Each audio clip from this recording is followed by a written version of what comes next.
Bienvenidos nuevamente al podcast Visión Inteligente de Negocios, el podcast especializado en innovación, emprendimiento y modelos de negocio. Yo soy Max Villanueva y en este episodio estoy muy contento de contar con la participación de Jaime Leal. Va a comentaros mucho acerca de un tema que aparentemente podemos tener muy presente, pero que él ha venido a través de las actividades profesionales que realiza, revolucionándolo, poniendo de nuevo en el objetivo y explicándonos un poco más de qué trata este concepto que es el salario emocional. Pues Jaime, bienvenido y muchas gracias por la oportunidad de platicar contigo.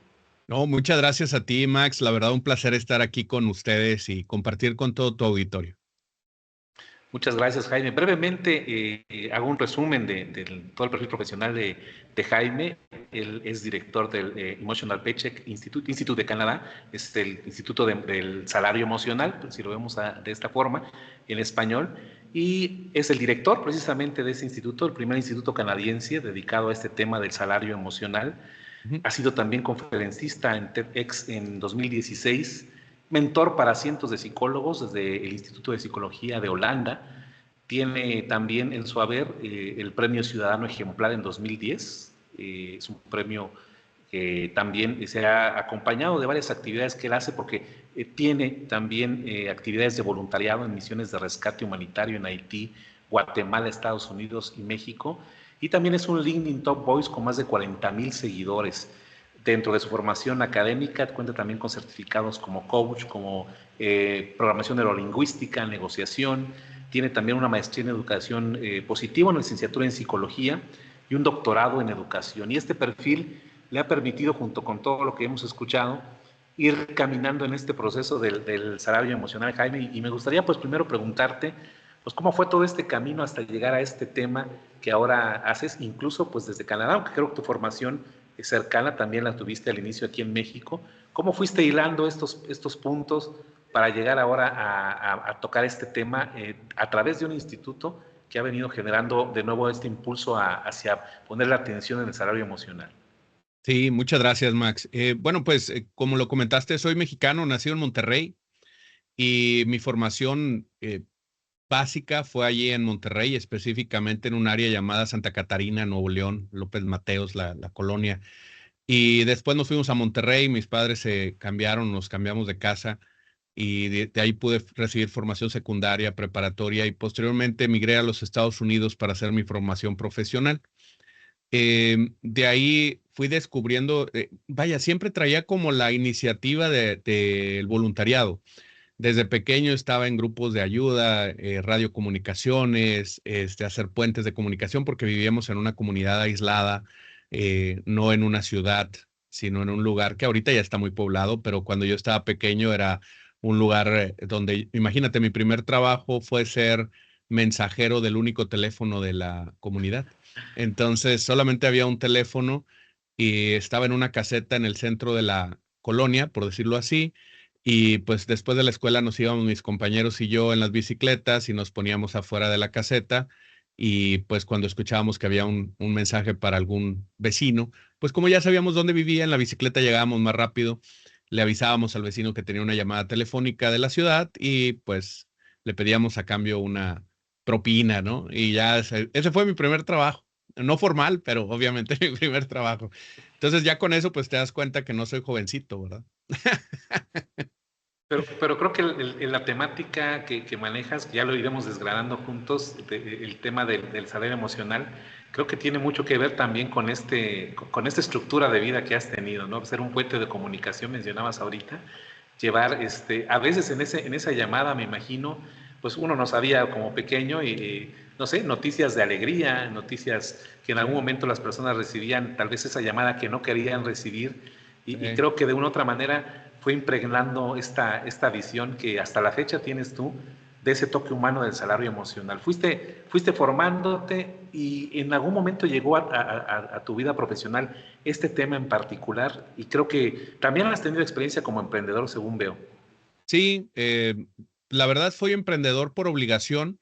Cuando yo me fui a Estados Unidos a estudiar, regresé y estaba sobrecalificado para los puestos que podía aplicar. En ese entonces, no sé si ahora, pero en ese entonces Monterrey era un lugar todavía muy elitista, donde había mucho nepotismo a la hora de conseguir empleo. donde las empresas y los departamentos de capital humano y recursos humanos pues se daban el lujo de escoger a quién atender y salían y estaban las filas de gente esperando trabajar, algo que ya no vemos hoy en día, pero antes así era, ¿no? Estamos hablando de hace 30 años. Y pues bueno, entonces cuando yo llego a Monterrey, pues yo no tenía conocidos, no tenía contactos en las empresas, no tuve esa universidad que me daba los contactos de compañeros, de saber a dónde ir a aplicar. Mis amigos eran de la preparatoria y todos estaban en carreras diferentes. Entonces, ante esa falta de contactos, pues no me dieron trabajo ninguna de las empresas a las que apliqué. No me llamaban, o me llamaban, teníamos la entrevista, hasta que un día me dijeron que estaba sobrecalificado para el puesto.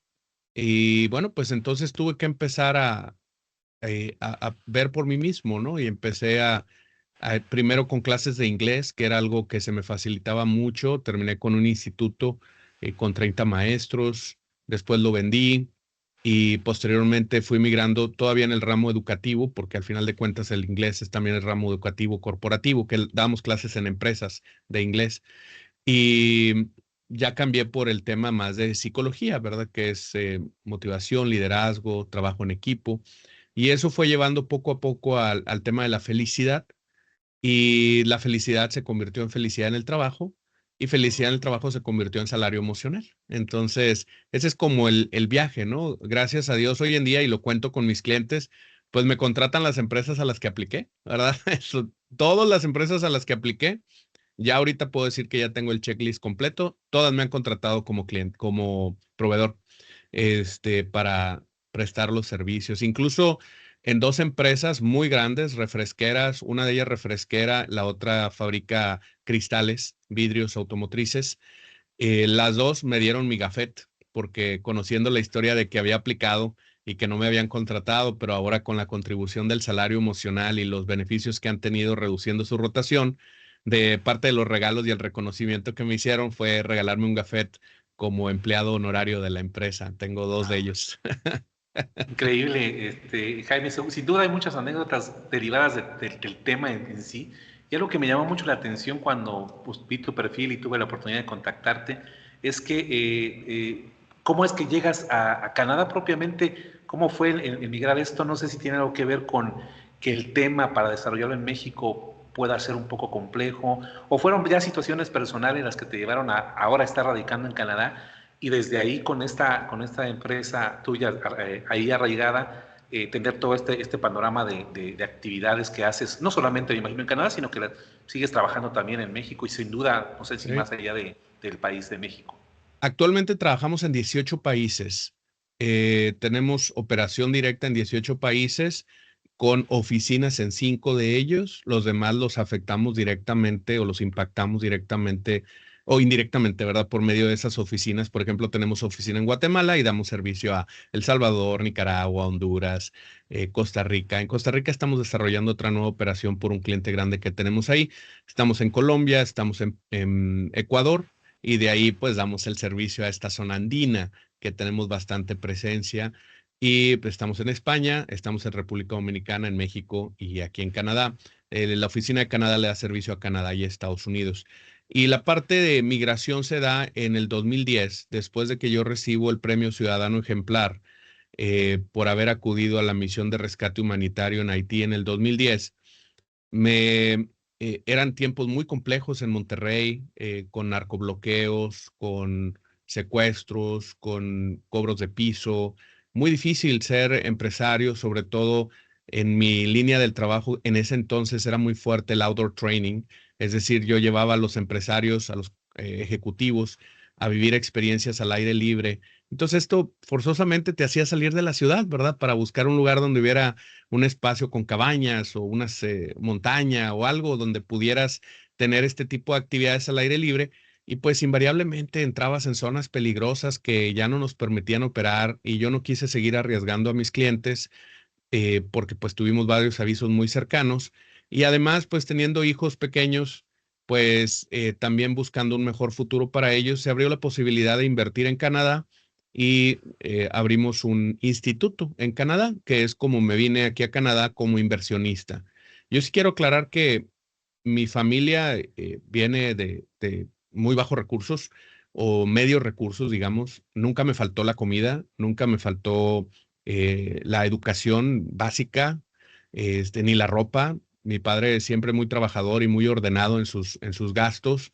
Mi mamá también, muy colaboradora, hicieron muy buen equipo para criarnos, pero sí vengo de una familia que no tiene mucho dinero y pues termino ahora como inversionista en Canadá y eso es gracias a las enseñanzas que recibo en casa, pero también a mucho tesón, ¿verdad? Y mucha perseverancia y echarle ganas, ¿no? Entonces yo me vengo como inversionista a Canadá con un programa que se llamaba Programa NAFTA, que es pues la traducción del programa de libre comercio, donde te permitían, si tenías un cierto nivel de inversión y un modelo de negocio que defendías, fíjate, en aquel entonces, en el 2010, defendí mi caso de negocio frente a un consultor migratorio canadiense. En la embajada de Canadá en México, en el DF. Recuerdo que entré a las 8 de la mañana y salí a las 3 de la tarde, más cansado que impartir cualquier curso porque me preguntaron todo. Obviamente desde temas de viabilidad del negocio, conocimiento, del negocio, posibilidades y de dónde venía el dinero, ¿verdad? Y cómo lo había hecho para prevenir lavado de dinero y demás. Y pues la verdad ahí mismo me dieron el permiso para invertir acá en Canadá y desde entonces estamos acá, ya son 15 años que estamos por acá, este es el año 15 que estamos aquí en Canadá. Entonces, pues un ambiente mucho más seguro, mucho más estable, más que nada para mis hijos, porque yo sé y sigo colaborando con México para buscar que cada vez desde mi granito de arena y desde mi pequeño espacio pueda ser un mejor lugar, pero no tengo por qué arriesgar la seguridad de mis hijos, entonces los busqué poner en un lugar más seguro y pues bueno, ya están acá ya grandes, ya ahorita uno de ellos es chef en un hotel, el otro es bombero, entonces, pues bien. Y toda esta historia de vida, Jaime, que vamos a dejar todos los links obviamente a la empresa, a tus redes sociales. Tuve la oportunidad de ver la charla TED que diste, que fue en Puebla, si no mal recuerdo, Sí. y fui tratando de establecer también algunos puntos que pudieran ser de interés en la entrevista y creo que, sin temor a equivocarme, estas experiencias de vida que ya nos platicabas de la infancia, todos estos momentos de reinventar y de partir de cero, incluso fuera de México, pero además el tema del voluntariado, creo que van formando parte de esta visión humana, porque al final de cuentas el desarrollo emocional nos lleva otra vez a ese centro humano del que formamos parte, más allá del salario en sí, en dinero como tal. Y me gustaría, antes de pasar un poco más al aspecto estructural de tu negocio, que nos platicaras un poco pues, lo que has vivido como parte del voluntariado, qué te ha tocado ver y cómo, sin duda, esas fibras humanas que se ven palpables al momento de una tragedia, te han dado forma también a una visión de vida tuya, porque creo que al final de cuentas, al momento que tú estás tan de cerca con estas tragedias, de una u otra manera, a la vez que contribuyes, sin duda hay una reflexión muy profunda de qué también estamos en este momento nosotros, comparados con otras circunstancias trágicas, y a veces como que la negatividad, la falta de optimismo, se vuelve ya un estilo de vida en muchos Ujú. que la verdad tendríamos muchas cosas que agradecer. Sí, definitivo. Bueno, pues yo comencé en la Cruz Verde, que es similar a la Cruz Roja, pero local, en el norte de México, específicamente en Monterrey, luego me fui a la Cruz Roja.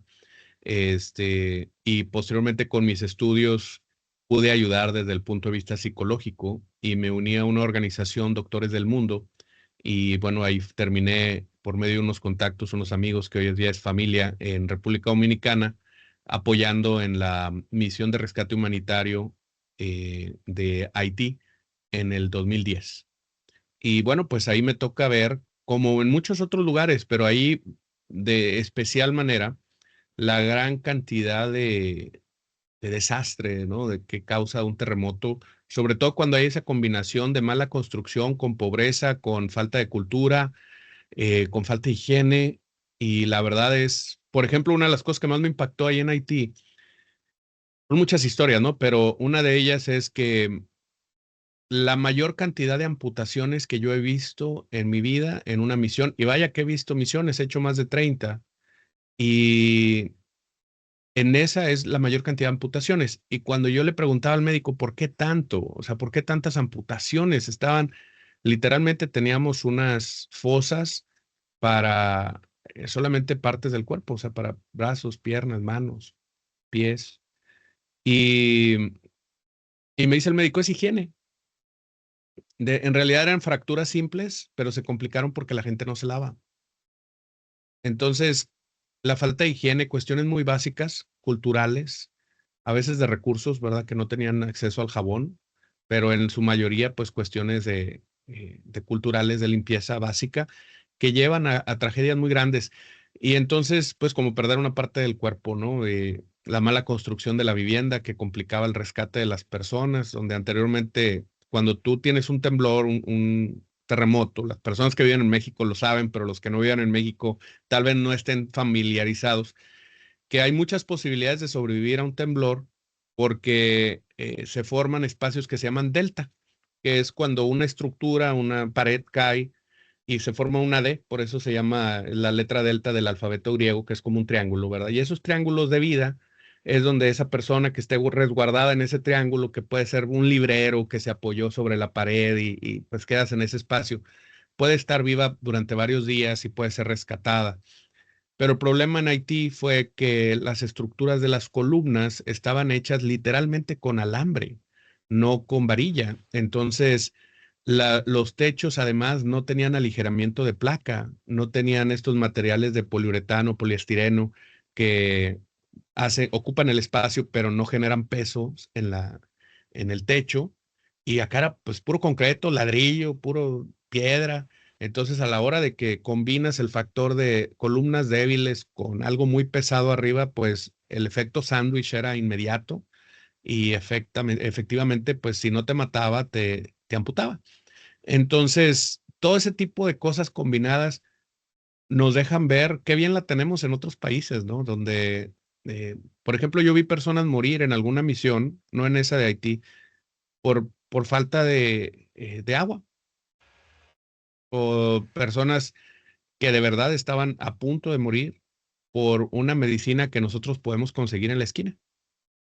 Sí, entonces ese tipo de cosas, pues sí, definitivamente te ponen en perspectiva, ¿no? Y uno se vuelve mucho más frugal. Yo soy muy frugal, ¿verdad? Cumplo con ciertas normas, tengo cierta forma de vestir que no es costosa, a pesar de que se ve muy elegante, ¿verdad? Que siempre ando con mi moñito, pero no son costosos, son económicos. Y de hecho es más económico que comprarme camisas todos los días para diferente, ¿verdad? Es mucho más fácil, con 4 moños y 2 camisas blancas arreglas. Y estas experiencias, Jaime, que bueno, sin duda hay muchas más, dejaremos el link también a esta charla que Ujú. toca parte de estas vivencias, anécdotas y también de lo que has descubierto en el camino profesional. En mi caso personal tuve la fortuna de formarme como licenciado en administración y creo que ese tema del salario emocional no es por mucho algo ni de moda ni muy reciente, lo escuchamos ya hace varias décadas y sin embargo sigue siendo un tema de interés, como tú bien mencionas, hablabas de toda la expansión que tienes en varios países. Ujú. Y ¿qué es lo que ha pasado, Jaime, en tu óptica? ¿Cómo lo definirías? Empezamos, si quieres, con esa definición. ¿Y por qué sigue siendo un tema recurrente? Al parecer, pensaríamos que en la actualidad, con tantas iniciativas emprendedoras, es un tema que ya viene como sobreentendido que hay un salario emocional, pero creo que en tu experiencia profesional sin duda has descubierto cosas, pequeñas malas interpretaciones, formas no correctas de implementarlo, o sin duda algo que se cree que es salario emocional, pero en realidad no lo es. No sé si pudieras darnos un panorama general de por qué es Claro. tan importante retomar ese tema. Bueno, es que en realidad se habla mucho de salario emocional, pero no se vive. El problema aquí es que vivimos una carrera por ser más productivos y pues podemos mejorar las máquinas, los tiempos, los movimientos, la calidad, los procesos. Le pedimos podemos castigar al proveedor y pedirle que ponga inventario en nuestra oficina para que nosotros podamos solamente tomar y consumir rápidamente. Es decir, podemos reducir los tiempos y la eficiencia en todos los aspectos, menos en el humano. El humano ya logró el límite. Ya hemos llegado al límite en muchos casos donde el ser humano ya nos dio lo más que podía dar. Entonces, para que el ser humano pueda dar más, tiene que tomar forzosamente el único recurso que le queda por brindar, que es más tiempo. Es decir, la máquina siempre podemos cambiarle algo a la máquina para que sea más eficiente, que opere más rápido. Compramos una máquina nueva. Pero hay cosas donde el ser humano sí está limitado en términos de qué puede hacer en cierto tiempo. Por más que ves a una persona que hace las cosas muy rápido, pues no tenemos una generalidad de que todos los seres humanos puedan lograr la misma velocidad. Y aquel que logra la velocidad en una tarea, pues obviamente pierde velocidad en otras porque se ha especializado. Entonces, este funcionar diferente del ser humano no ha sido tomado en cuenta en muchas de las organizaciones. ¿Y qué sucede, Max? Que tenemos a alguien que hoy en día ocupa el 100% de su tiempo, imaginemos esto, vamos a llamarle Juan. Juan empieza a vender para una empresa y le ponen como meta vender 100 productos. Y Juan se emplea al 100%, entra a las 8 de la mañana, sale religiosamente a las 6 de la tarde, no se interrumpe, no utiliza su celular, come solamente en su hora de comida, se dedica a visitar clientes, es una persona sumamente dedicada y logra el 100% de la venta a fin de mes. Pero se empleó al 100%, Max, y logró el 100% de la meta. Pero ¿cuál es la pregunta típica? Y te voy a dejar que tú la respondas. ¿Cuál es la pregunta típica de cualquier jefe cuando Juan llegue con su gerente de ventas y le diga, logré la venta de 100 productos? Le va a decir, felicidades. ¿Y qué le va a decir? Pues seguramente van a aumentar la meta para el siguiente periodo, Ahí ¿no? está. ¿Y qué va a pasar? Lo que va a pasar es que Juan se va a volver a aplicar al 100%, pero cuando llegue el día 20-25 se va a dar cuenta que no está llegando a la meta de 110 productos, porque ya no son 100, son 110. Y entonces va a empezar a pasar más rápido por los clientes y va a saludarlos menos y va a buscar eficientizar la ruta, ¿verdad? Y va a buscar conducir más rápido, arriesgándose un poco. Se va a pasar un alto, va a andar más estresado. Y entonces logró la meta, Juan. El segundo mes, 110 productos, la gente feliz. Pero Juan ya no llega del mismo humor a su casa, Max. De repente su hijo le habla para jugar y él le dice, no estés molestando, quiero descansar. La esposa le propone ir a cenar y dice, no, no, no, que siempre estás queriendo distraerme, ¿verdad? O yo lo que quiero es estar en casa, ya estuve fuera todo el día. Y entonces, ¿qué va a pasar al final del mes? Pues que el gerente le va a decir, oye, 110, vamos por 115, tú puedes, Max. O tú puedes, Juan, perdón, tú puedes, Juan. Oye, y va a salir Juan y va a empezar a tomar poco a poco sin darse cuenta que en vez de llegar a las 8 tiene que llegar a las 7:30. En vez de comer una hora, tiene que comer en media. Y en vez de salir a las 5, se va a ir a las 6 o a las 7. O va a empezar a recibir llamadas los fines de semana o se conecta en las noches. O lo primero que ve antes de ver a su esposa es ver el celular para ver qué pendientes hay. Y lo último que ve hasta en el baño es los mensajes de su jefe. Poco a poco, Max, llevamos a Juan al punto que ya describe Peter Drucker el nivel de incompetencia, donde ya no puede más, pero no es por falta de competencia, Max. Es por falta de establecer un límite donde tendrías que traer a otra persona en lugar de utilizar a esta persona como recurso hasta que truene. Y ahí es donde el salario emocional tiene cabida, porque el salario emocional nos invita a considerar a la persona que recibe no solamente un ingreso económico, sino que recibe otras cosas. Y muchas veces eso que recibe es no recibir. Por ejemplo, eh, nuestro jefe nos puede dar un aumento cuando no recibimos su mensaje el fin de semana. ¿Verdad? Nuestro jefe nos puede dar un aumento en el salario emocional cuando no recibimos esa tarea adicional que nos va a requerir tiempo extra. Nuestro jefe nos puede dar un aumento en el salario emocional cuando no recibimos esa retroalimentación el viernes en la tarde. Mejor espérate y dámela el lunes. ¿Para qué me mandas triste el fin de semana? Es decir, cuando no recibimos a veces, hasta recibimos más. La empresa tiene que entender el límite que tiene em, cuando el colaborador ya está en espacio de tiempo personal. Porque hoy en día, para cerrar esto del concepto de por qué se tiene que hablar de salario emocional, hoy en día yo invito a las personas que están viendo este podcast a que piensen en su departamento, en su área, en su trabajo, en su empresa. ¿Ustedes creen que se lograrían los mismos resultados si todos trabajaran única y exclusivamente el horario laboral? La respuesta va a ser que no. En la mayoría de los casos la gente te va a decir, no, pues no, tienes que contestar el mensaje el sabadito, el viernes, conectarte el domingo por la tarde para ver la semana. La mayoría se va a conectar tiempo extra. Es decir, hoy en día las empresas ya han llegado a un nivel en el que no pueden lograr sus resultados financieros sin utilizar el tiempo libre del colaborador. Y por eso es importante levantar la mano y hablar de salario emocional, Max.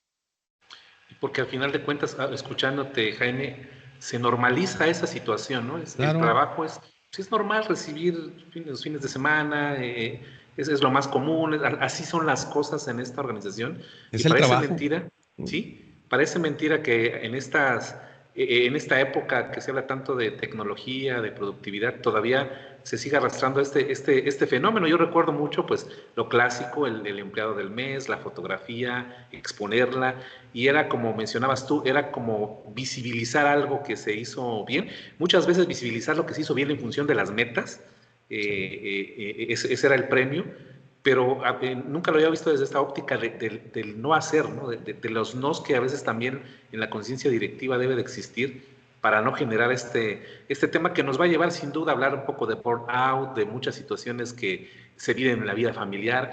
Ya no mencionemos también la dinámica que sin duda también tú has podido identificar, Jaime, de las características también de los trabajadores, el caso, por ejemplo, de las mujeres, que dentro de su actividad, pues a veces también tienen que compartir la vida de la crianza de los hijos o tener un trabajo flexible.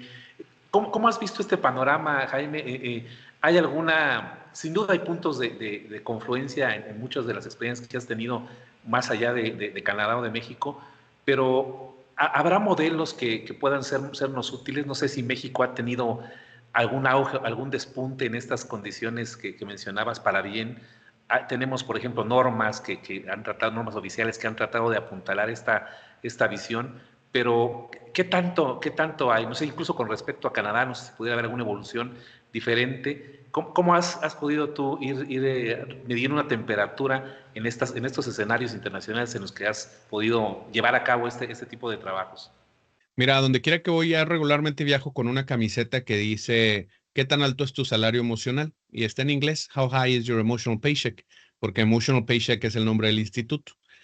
Y a menudo la gente hasta fotografías me toma.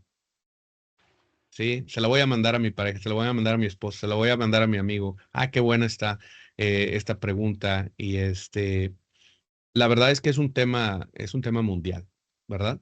Pero sí hay países que están ya tomando cartas en el asunto de manera un poco más estructurada, más severa, con consecuencias. Sabemos que México es muy bueno escribiendo leyes, no muy bueno respetándolas, ¿verdad? Pero nuestra constitución y nuestra legislatura, nuestras leyes es fabulosa. Tú la lees y dices, qué hermoso, pero luego ya sale uno a la realidad y sabe que hay muchas formas de darle la vuelta a muchas de las leyes. Aquí en Canadá, a nuestros colaboradores no los podemos contactar con temas laborales después de 2 horas de que ha terminado su horario laboral. Por ejemplo, la salida oficial es a las 5 de la tarde. Y si yo les escribo después de las 7, ellos podrían poner una queja en el Ministerio del Trabajo y pues nosotros seríamos acreedores a una multa por estar pues llamando a nuestro colaborador con temas laborales después de la hora de salida. Tenemos un rango de 2 horas para hacerlo. Eso ya existe aquí en Canadá. En México, pues está la norma oficial mexicana 035 de factores de riesgo psicosocial y 037 para regular el teletrabajo, que también es un tema que la gente no se sabe desconectar cuando trabaja desde casa. En Ecuador fueron más allá, fíjate, en Ecuador acaban de autorizar una ley hace un año que es la ley de acoso laboral. Y es exactamente lo mismo que en Canadá. Si tu jefe te habla fuera del horario laboral, tú lo puedes acusar de acoso. Me está acosando. Fíjate nada más el término que ellos utilizaron.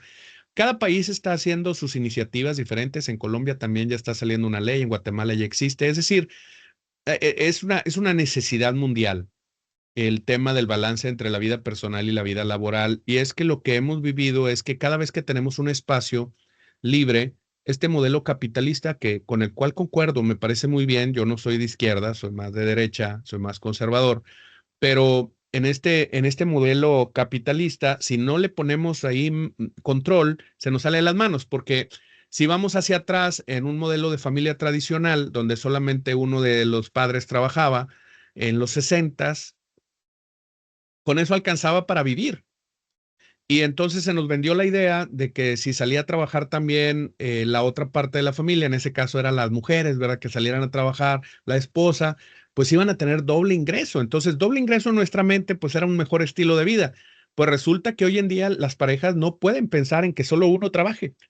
Hoy en día es muy difícil pensar en una familia mexicana que pueda sostener un hogar solamente con una de las figuras trabajando.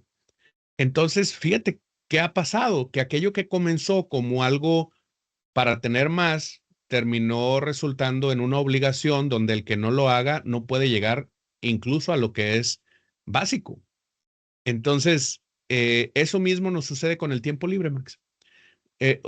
Hacemos una mejora y decimos, ah, mira, si utilizo este sistema puedo tener un poco más de tiempo libre. En vez de decir, me voy a ir a tiempo a casa, digo, ¿qué más puedo hacer? Y entonces, ese qué más puedo hacer y qué más puedo lograr, suena muy loable, Max. Nadie te va a decir que qué malo porque trabajas mucho. Sí, es decir, es un vicio normalizado, es un vicio aceptado. Sí, la gente que es adicta al trabajo, hoy en día ya existe el término workaholic, ¿verdad? Que es la adicción al trabajo, ya está reconocida, pero anteriormente decías tú, oye, trabaja mucho, no le puedes reclamar nada.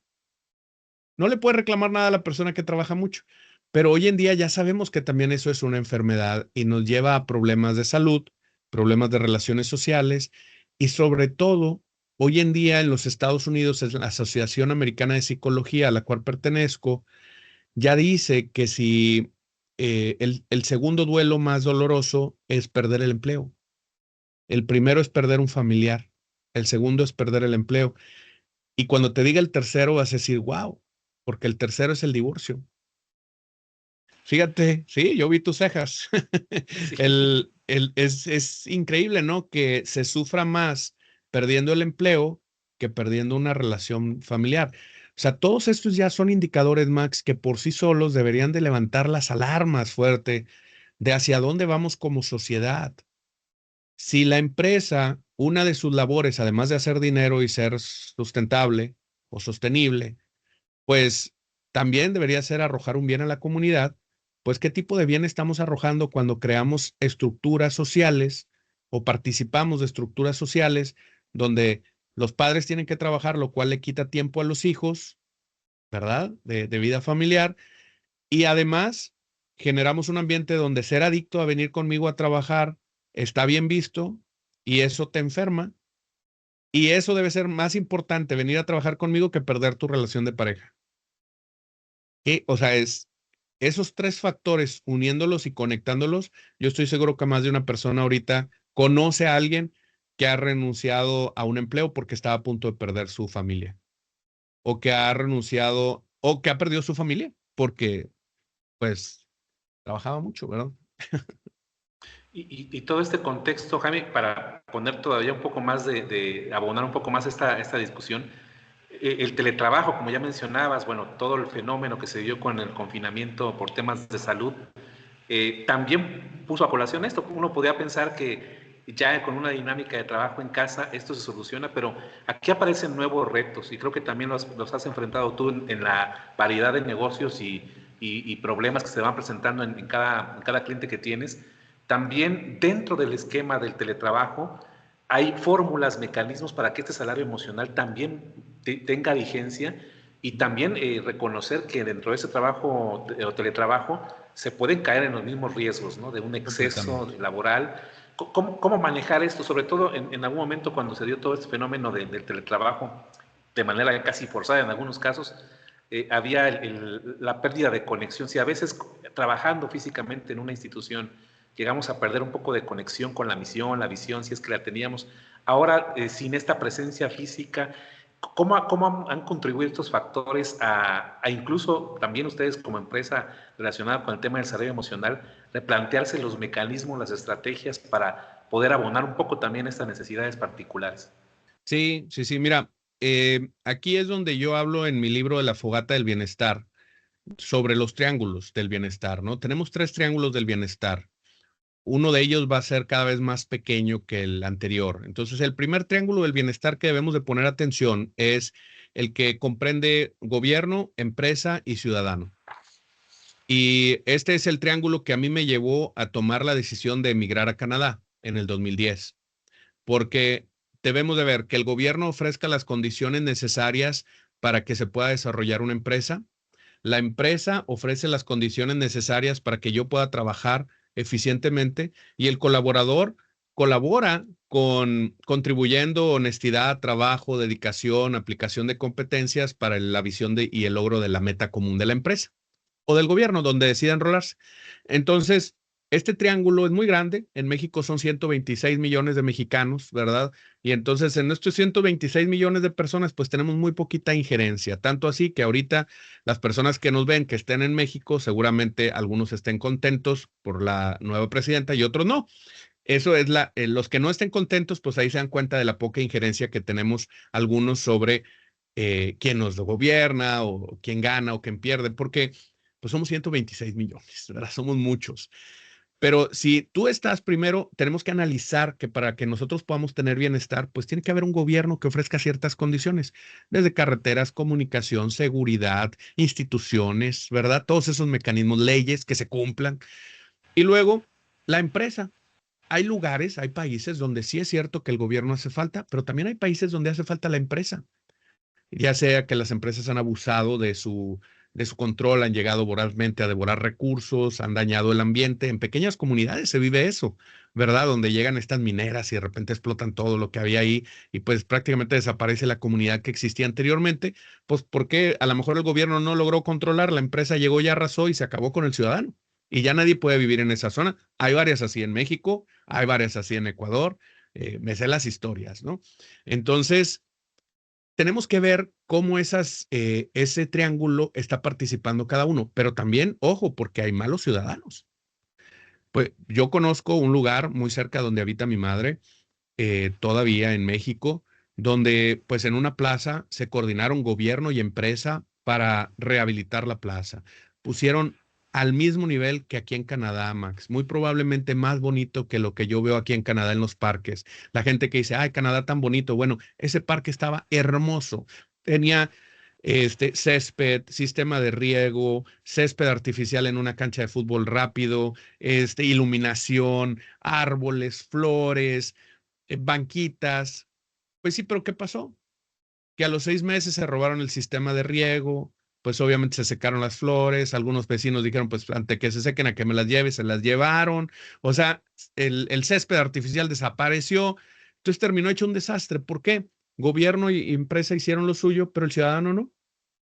Entonces es un triángulo y tiene que funcionar con los 3 lados. Y el primer análisis que debemos de hacer es, a ver, en mi empresa, yo que soy empresario, ¿cómo está ese triángulo? ¿Dónde tengo que reforzar? Porque a veces, por más que yo doy, mis colaboradores, mis empleados no lo valoran.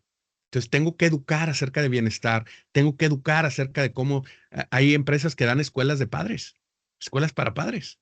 Y eso es fabuloso, porque ya se dieron cuenta que sus colaboradores pues, no saben mucho de ser papás no saben cómo enfrentar a un hijo adolescente, cómo guiarlo o cómo platicar con un hijo que está atravesando algún problema con las drogas o que le ofrecieron irse a la delincuencia organizada y ellos les dan esos mecanismos. Eso es fabuloso para el bienestar, pero eso les va a ayudar a que el ciudadano, el colaborador, valore más la empresa. Triángulo número 2, más pequeño, y es el triángulo que se vive dentro de tu trabajo. Lo que ofrece la empresa, que cumple las veces de gobierno dentro de la organización, tu jefe inmediato y tú como trabajador. Entonces ahora analicemos ese triángulo. Ya vimos que sí, ok, en la comunidad hay cosas que no me gustan del gobierno, hay cosas que hay que mejorar en la empresa, pero también tengo que enseñarle al colaborador, al ciudadano. Ahora me vengo a la empresa y digo, a ver, ¿qué ofrece la organización? Y Max, yo me he topado una y otra vez que las empresas tienen todo para generar bienestar, tienen buenas políticas, buenas prestaciones, en sus políticas está el respeto a los colaboradores, está el enfoque en el crecimiento de su gente. Es decir, una vez más, somos buenos para crear leyes, ¿verdad? Entonces, ahí en el papel está súper bien. La empresa tiene estipulado cómo es que se debe trabajar de manera honesta, ética, responsable. Súper bien. Y está el jefe inmediato, que a veces no sabe comunicar esto. Y entonces el jefe inmediato es el que rompe la regla y va y te llama el fin de semana, te falta el respeto, no te comunica bien lo que vas a hacer, se pone celoso porque tienes buen crecimiento, te bloquea, no te da el proyecto que pues tú querías para poder generar más habilidades, más competencias. Es decir, a veces el jefe inmediato es el que falla y a veces también el colaborador no colabora. Entonces, yo me topo que en ese triángulo segundo, que es mucho más pequeño, porque pues ya estamos hablando de que son 60 personas, 50 personas en un departamento, 100 personas en un departamento. De 123 millones, pues lo pasamos a 100 personas, ¿no? Entonces ya es un triángulo más pequeño, pues analicemos como empresarios qué está fallando.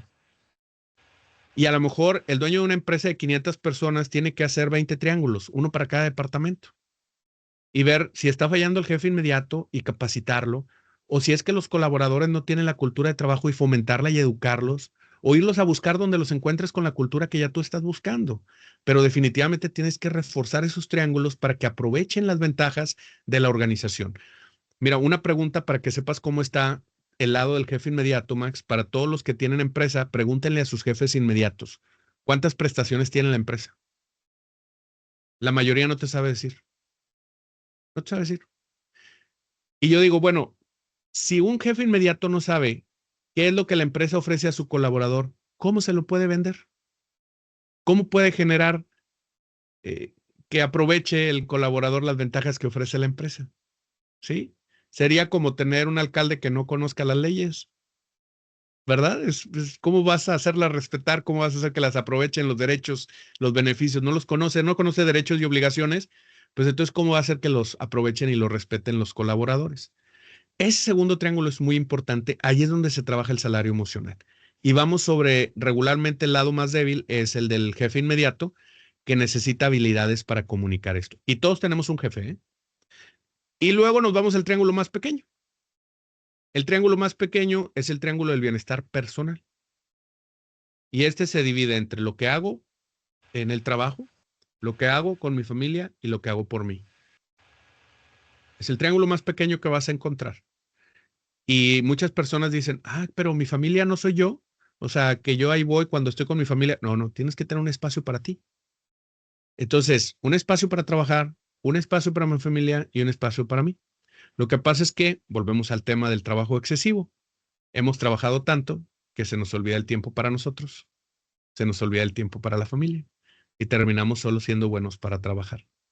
En mi libro La Fogata del Bienestar explico estos tres triángulos, doy ideas para mejorar en cada una de las áreas y luego llevo al individuo a que analice 6 categorías del bienestar para reforzar ese triángulo más pequeño. Y Max, cuando tú tienes capacitación en tu propio bienestar, automáticamente te vuelves un colaborador mucho más eficiente, un mejor jefe, mucho más consciente de lo que se necesita y lo que necesita tu gente y haces que la empresa crezca desde el bienestar de manera sustentable. Y para cerrar, si tú quieres saber si tu empresa verdaderamente tiene un departamento de capital humano y no un departamento de recursos humanos, no es por el nombre que tiene, porque el nombre se lo cambias en un ratito. La diferencia es si tú tienes rotación de personal constante. Si tú tienes una rotación de personal constante, tú tienes recursos humanos. Los estás consumiendo y se están yendo. Eso es la definición básica de recursos, algo que tú utilizas para que se mantenga y lo desechas cuando se acaba. Pero si le quieres decir capital humano, tú lo conservas y lo haces crecer. Entonces, a las empresas yo a veces llego y le llaman people experience, people department, human capital, gestión de capital humano, gestión de personas, valor más importante. Pues puedes ponerle como quieras, pero si tienes alta rotación, son recursos humanos. Entonces, yo sé que a veces hablo muy fuerte, muy directo, pero a mí me gusta trabajar con resultados financieros, el impacto directo en la rotación. Y si no reconocemos el problema, pues no lo vamos a poder solucionar y muchas veces le cambiamos el nombre a las cosas para que no nos ofendan, como yo escribí otro libro anteriormente que hablaba de que pues yo quería que me dijeran viejo. Decían, pues no, es que es adulto mayor, ¿no? Viejo. Pero hagamos que viejo sea bueno, que viejo sea chingón, sí, o sea, que viejo sea alguien con experiencia. O sea, la ofensa está en la imagen que tenemos del viejo. Entonces, mejor cambiemos la imagen del viejo para que me digas viejo. ¿Por qué le tengo que decir adulto mayor? Al rato le vas a decir senior citizen. Pues, ¿qué? Pues si me sigues tratando igual, no me importa el nombre que le pongas. Entonces, cuidemos a nuestra gente como capital y no como recurso. Y esa es la base del salario emocional, ¿no? Y toda esta estructura que nos platicabas, Jaime, que al final de cuentas creo como un efecto dominó, alguien que tiene un bienestar personal, al final va a redundar incluso en mejores ciudadanos en toda esta cadena de triángulos, es parte Claro. de esta metodología. Ustedes, me imagino, Sí. utilizan una metodología específica que van ajustando a las necesidades de la empresa y generalmente el contacto, Jaime, lo hacen a través de tu página web. Quien nos escuche en México, en Estados Unidos, Canadá, más allá de Claro. Latinoamérica, es a través de estas vías donde ustedes hacen el primer contacto y Sí. no sé si las intervenciones son todas físicamente en el lugar o hay también intervenciones que hacen a través de conexiones virtuales como esta. Son virtuales. La mayoría, hoy en día la tecnología nos permite eso. Mira, este es el libro que utilizamos, se ¿Okay? llama El método del salario emocional. Es un libro bastante grande, porque yo soy cabezón, mira, está grandote. Aquí viene toda la metodología para que puedas implementar un programa de salario emocional. Nosotros ofrecemos una certificación basada en este libro, una certificación para lo que llamamos embajadores del salario emocional. Está más dirigida al liderazgo, a personas que tienen jefatura, gerencia para arriba.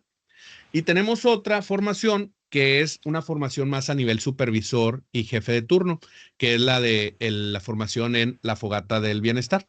Entonces, estos son los dos cursos básicos o principales que ofrecemos, que pues baste decir, trabajamos en 18 países con empresas del Fortune 500, con testimoniales comprobados de reducción de rotación de personal. Por ejemplo, un caso, Mexicali, que pues tú sabes, en el norte de México la rotación es bastante agresiva porque tenemos una población en la frontera que solo está esperando cruzar la frontera, ¿verdad? Que viene desde Centroamérica. Entonces mucha gente llega a encontrar trabajo por 2 días y pasar el río. Bueno, tenían una rotación exagerada y la redujeron 30 puntos. 30% reducción de rotación de personal con esta metodología. Comprobado el caso, te traigo al gerente de planta, te dice cómo le funcionó, platicamos al respecto, le puedes hacer preguntas.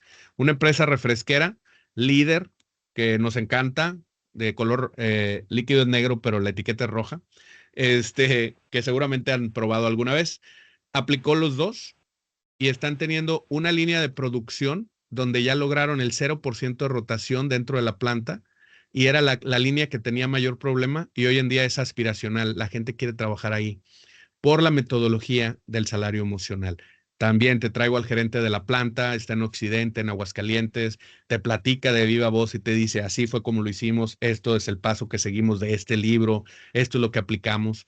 Y de hecho, ese programa en esa empresa refresquera, que también distribuyen otros productos, pero principalmente este refresco, se ganaron el premio a la excelencia. Dentro de ellos tienen una competencia, pues una empresa muy grande, y esa planta que participó con el programa de salario emocional se ganó el premio a la excelencia por su enfoque en los colaboradores. Entonces, no estamos platicando algo que sea así como inventado. Tenemos 25 años perfeccionando esto, como te decía, desde que venía de felicidad en el trabajo hasta hoy en día, que es una metodología comprobada, paso a paso, con herramientas. Tenemos unas tarjetas para que les enseñamos a la gente a hacer una reunión uno a uno efectiva, con todas las preguntas que necesitas hacer para pues tener una buena reunión uno a uno. La formación puede ser virtual o presencial. Tenemos entrenadores en 3 idiomas, en 18 países. Entonces, la verdad es que el tema del bienestar ya no lo para nadie porque la única opción aquí, Max, es que si tú de verdad quieres más productividad y no quieres tratar mejor a tu gente, tienes que cambiarlos por robots. Ya llegamos a ese punto y en muchos casos va a ser la solución, ¿eh? No estoy negado. En muchos casos, para poder ser más productivos, vamos a necesitar cambiar las personas por máquinas, porque las personas ya no dan más. Se están muriendo en el trabajo, se están estresando. 9 de cada 10 consultas al médico en los Estados Unidos tienen que ver con el estrés. 9 de cada 10. Es la Asociación Americana de Psicología que sacó el reporte. No son números que yo me invente, ¿verdad? Porque cualquiera se puede inventar una estadística.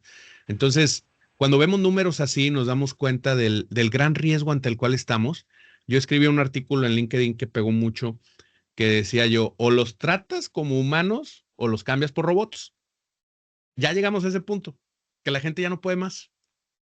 ¿Quieres ser más productivo? Sí, o los tratas como humanos y traes más humanos a que les ayuden porque ya se acabaron, o cámbialos por máquinas, porque de plano ya los estás tratando como robots. Entonces, sí, ya estamos en ese punto, pero si todavía necesitas seres humanos en tu empresa, si todavía no tienes puros robots trabajando, como algunas empresas de Amazon, pues todavía necesitas de salario emocional, ¿no? Pues increíble, Jaime, pues todo un compendio básico de lo que han trabajado, más la propia experiencia, los descubrimientos, todo este panorama de vida que ya nos compartías al inicio, Jaime, creo que nos dan un poco la visión de por dónde se mueve toda esta labor que ustedes están haciendo en varias partes del mundo. Y bueno, perfilando un poquito el cierre, Jaime, por las agendas que pudieras tener más adelante, pues me Gracias. gustaría dejarte este espacio final, si hay algún comentario que tal vez no tocamos y consideras importante, algún mensaje en particular sobre la importancia de este tema, pues lo puedas hacer en este momento. No, hombre, pues muchas gracias. Pues yo creo que ya tocamos básicamente todos los temas. Recordemos que el salario emocional existe, quieras o no. No es cuestión de si quieres dar un salario emocional o no, ya lo tienes. Si te vas a tiempo a casa, si consideras que estás haciendo algo de provecho, ahora el salario emocional no solo es el tiempo libre, también muchas personas lo encuentran en las expectativas de crecimiento profesional, en una cultura de trabajo que tenga diversidad e inclusión, en un balance entre el reto y el aprendizaje que me pueda permitir desarrollarme más en mi carrera, que me ponga retos que todavía son alcanzables, que no son demasiado exagerados. El ciclo de vida del colaborador, cuando tratamos al colaborador como un cliente, donde decimos, a ver, desde que lo atraemos, lo recibimos, lo enamoramos, lo desarrollamos y luego lo despedimos. Es decir, todo ese proceso de ciclo de vida del colaborador. Y cuando digo despedimos puede ser porque se fue a otra empresa a ser mejor persona y mejor profesional, o porque ya no cumplió con los lineamientos, o porque se jubiló, ¿verdad? Incluso cuando fallecen, cuida el salario emocional. Cuando un colaborador fallece, la forma en que tú ayudas a la familia le lanza un fuerte mensaje a los que siguen vivos, ¿verdad? Para cerrar, te cuento uno de los casos a nivel personal. Mi papá trabajó 40 años en una empresa en México, en Monterrey, vendiendo artículos de seguridad industrial. Y ahí hizo carrera. Mi papá estudió hasta segundo de primaria. Y cuando mi papá hacía siempre referencia a su jefe, era como un papá, ¿no? Y 40 años estuvo en la empresa. Cuando mi papá se jubila, lo recontratan como consejero de los vendedores, que creo yo que más bien era como una labor social, porque iba cuando quería, etcétera, ¿no? Pero poco a poco mi papá pues ya va avanzando en la vida, cumple 82 años, seguía trabajando en la empresa, entre comillas, hacía sus aportaciones, sus reuniones y demás. Pero cuando mi papá fallece, me doy cuenta del gran salario emocional que tenía esa empresa, porque ellos todavía siguen llamando, mi papá falleció hace 3 años, y siguen llamando a mi mamá cada 3 o 4 meses a ver si se le ofrece algo. Si hay algo que le puedan mandar a uno de los muchachos a que le ayude a reparar en la casa. Que si pues tienen un muchacho que sabe de plomería, que si se le ofrece algo. Oiga, doña Caro, mi mamá se llama Carolina, se le ofrece algo. Y mi mamá me dice, mi mamá conoce al nuevo contador de la empresa que no conoció a mi papá en vida, pero que conoce a mi papá por historias, y todavía ese contador le habla a mi mamá y le dice, oiga, me dijo aquí el ingeniero que le llamara por teléfono para ver si se le ofrecía algo, doña Caro. No, no, todo bien, hijo, gracias. Y gracias. Entonces, cuando ves eso, yo me imagino que los demás trabajadores de la empresa, pues oye, no se trata de morirse trabajando, pero si llegara a suceder, me quedo en paz de que mi familia va a ser tratada con respeto. Entonces, con eso cierro. hasta lo que haces después de que mueren, lanza un mensaje a los que se quedan, ¿no? Increíble, Jaime. Creo que es un mensaje bastante inspirador, reflexivo, que nos mueve a no perder de vista la humanidad que representamos, ¿no? El potencial que podemos tener como seres humanos, pero también ese complemento de ser tratados como tales, ¿no, Jaime? Y bueno, antes de finalizar el episodio, Jaime, hay una dinámica que hacemos muy rápida A aquí ver, al cierre del podcast. Siempre, todos mis invitados se llevan un regalo digital. Yo te voy a presentar aquí en pantalla el tuyo. a ver, a ver. Y bueno, al inicio, cuando me enviabas la información para poder compartir aquí la portada del episodio, recibí algunas fotos tuyas así formales y también una que me llamó mucho la atención, que era así como un estilo más vaquero. Claro, Entonces, señor, sí, para no señor. fallarle a ninguna de las dos, decidimos poner en la portada la parte formal de Jaime, pero también Espérame. en este regalo, pues un Funko que hicimos aquí con inteligencia artificial, Jaime, tratando de emular un poquito esa fotografía tuya ahí donde compartes. Ahí está, mira, ahí está, Para ahí que está el veas que modelo, nada más tengo efectivamente. 2 sacos. Ahí está. Entonces, te lo voy a hacer llegar a través de los medios de contacto que tenemos, Jaime, ojalá te guste. Y pues con esto, el agradecimiento por haber compartido conmigo este espacio. Espero que no sea la primera vez, este espacio también está abierto de ida y vuelta. En algún momento, cualquier Gracias. cosa que quieras proyectar, algún nuevo esquema de trabajo, alguna información importante que quieras compartir o profundizar más este tema, pues con toda confianza. Yo sé que tienes también ya mucha experiencia en tus medios particulares de redes No, no, pero sociales, pero siempre sin se duda, trata de pues sumar. siempre será bienvenido Jaime. Pues con esta imagen despedimos la participación de Jaime, al público de Visión Inteligente de Negocios, les pedimos estar atentos de los próximos episodios y nuevamente pues un abrazo a la distancia, Jaime, y gracias por este espacio. Muchas gracias a ti, Max, y de verdad un placer estar aquí contigo. Hasta pronto, Jaime, y bueno, en Eh, breve te llega este regalo a los medios de contacto que tengo. Hasta pronto. Muchas gracias. Oye, Max, ¿Sí? y bueno, ya para cerrar, si quieres, lo que puedo hacer es ir por mi sombrero, lo tengo en el cuarto de enseguida. No, pues claro, vamos, sí, Bueno, esperamos y dame un con gusto. segundo. Ahí está Jaime. Ya volvió a poner la imagen para que vean que sí la aproximamos un poquito Oh, sí, y cómo bueno, ahí no, sí, está. cómo no. El estilo que también usas frecuentemente, creo, en algunas charlas y Sí, es parte lo que pues de pasa transmitir es, este optimismo, ¿no? lo que pasa es, más que optimismo, es un respeto y orgullo de mis raíces. Como soy migrante, muchas veces las personas cuando emigran tienden a esconder de dónde vienen y tratar de adaptarse a donde llegaron. Yo busco no olvidarme de lo que soy y de dónde vengo. Entonces, yo presumo que soy mexicano, porque a menudo me confunden con árabe. Por Bueno, sí, sí, mi claro. cara y la barba, me dicen que si soy persa o pakistaní. Entonces, pues para evitar confusiones, les digo, pues no, nacido en Monterrey, Nuevo León, señor, y formado en Texas y ahora ando acá. Por eso a Donald Trump no les caemos bien los mexicanos, porque yo sigo cruzando fronteras. Pues excelente, Jaime. Pues muchas gracias por este espacio adicional que nos compartiste y bueno, desde ya invitar a las personas a que sigan todas las redes que vamos a dejar en los vínculos del episodio y Claro que nuevamente sí. mil gracias, mucho éxito y hasta pronto, Jaime. Que estés muy bien, Max. Cuídate mucho.